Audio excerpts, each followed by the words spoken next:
Welcome back everyone to another NRG, and here we are on the Wii U.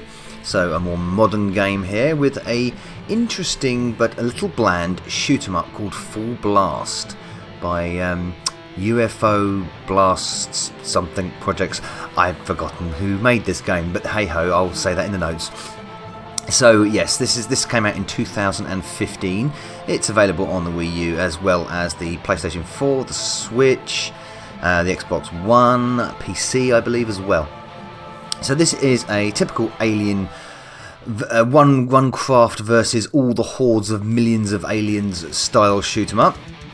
A little bit of a colourful language in it as well, which is kind of fun, and some very spurious should I say grammar errors in some of the speech, which is hilarious as you go through the game. We're not going to see some of that though. And here we are. So as you can see, this is borrowing from several different styles of shoot 'em up.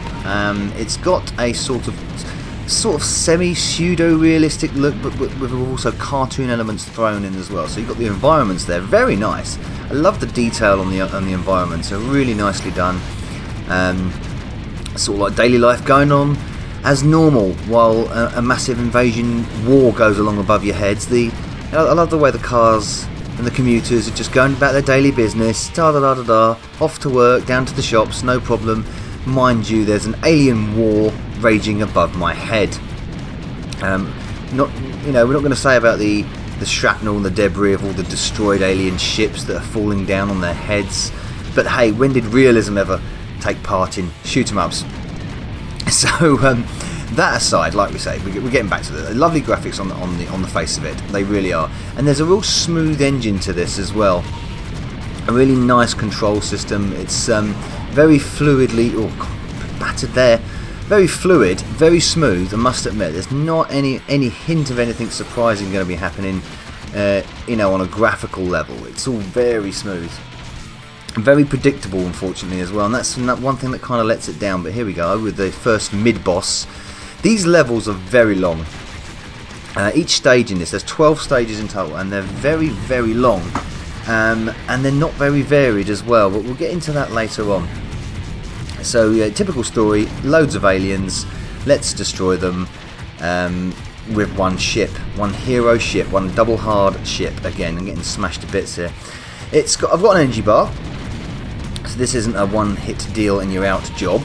It's an energy bar, of course. So that's sort of like this game kind of borrows from several different styles of shoot 'em up. It wants to be partly not the 1914 series, 1943 maybe, with the energy bar. It takes hints from that. It also takes hints from things like there's a bit of Xenon going on in there. And there's all Xenon 2 in the style of the sort of like the alien ships and stuff like that. Certainly that going, especially when you see some of the organic stuff later on. But it's also got a bit of bullet hell about it as well. It's not a full bullet hell, but as you can see, there's plenty of sort of like sprays of bullets that happen on explosions and stuff like that, and lots of like high impact laser cannon fire in rapid succession. So there are sort of bullet hell elements to this. I personally wouldn't call it a full bullet hell. There's no like conversion. For instance, there's no conversion of things like the weapons when they're shooting. If you destroy a certain enemy and they convert into like points or something like that, that doesn't happen. But yeah, I think it's a shoot 'em up that doesn't know what it is, and for that reason, it kind of lets it down. Love the traffic. Look at the traffic. Oh, brilliant. We're just going down the motorway. It doesn't matter about the destruction going on above our heads. Great big dragonfly sprite. Yeah, these are really annoying. Some of these enemies are particularly annoying, and you know what? It actually gets easier as this game goes along. It's not due to the weapon upgrades, which are interesting in themselves. Could be a lot more varied. And I think the whole game suffers from that. This whole game suffers from being...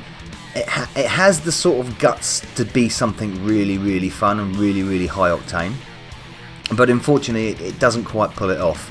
I mean, the visuals are pretty nice. I do like the visuals. The art style is really nice, with that sort of cartoony look. With this, I love the sound effects, sort of, comic book sort of whoosh. There you go. Look, sort of comic book sort of iterations going on. Sound effects are pretty decent as well, and you've got this rock soundtrack, which is lovely.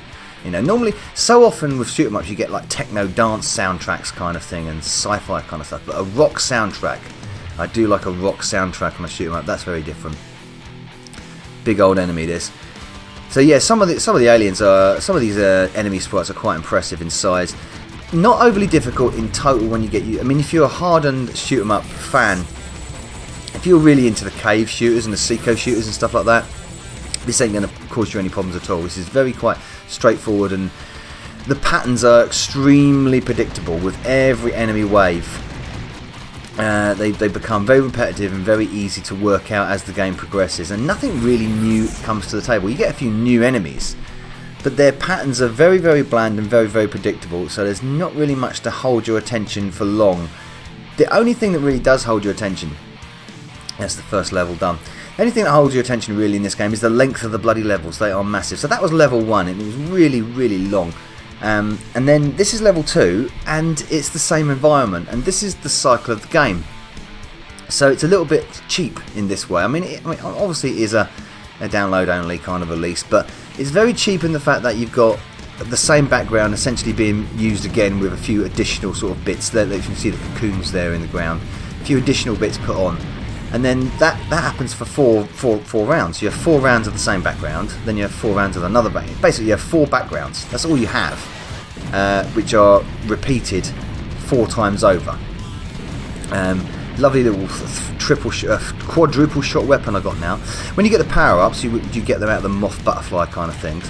You get the power-ups, you've got a randomisation kind of system going on where you can get a score multiplier, a shield, which is that one there. Just got the shield there, and pick that up. You've got a rapid fire, a speed upgrade, and of course a firepower upgrade. Now the firepower upgrade can either do one of 2 things. It'll either give you a condensed shot, where it basically what I've got at the moment, a condensed straight shot, which is powerful in straight lines, or it'll give you a spread shot. And you've got 2 versions of the sort of 3-way spread shot. You've got the orange version and the pink version, which is probably the most useful and powerful power up you can get in a game. Love these enemies. Very reminiscent of the War of the Worlds design. They are, you know, the War of the Worlds from 1953, the film with the gooseneck. Very similar design to that. I like that sort of callback there. There's a lot of callback sort of hints at inspirations from different enemies, from different sci-fi tropes and stuff like that. So all in all, it's generally an okay shooter. It's enjoyable to play. It's got pretty good sound effects, nothing mind-blowing. It's got good music, again nothing mind-blowing. It's a sort of like a generic rock soundtrack, nothing that's going to blow your socks off.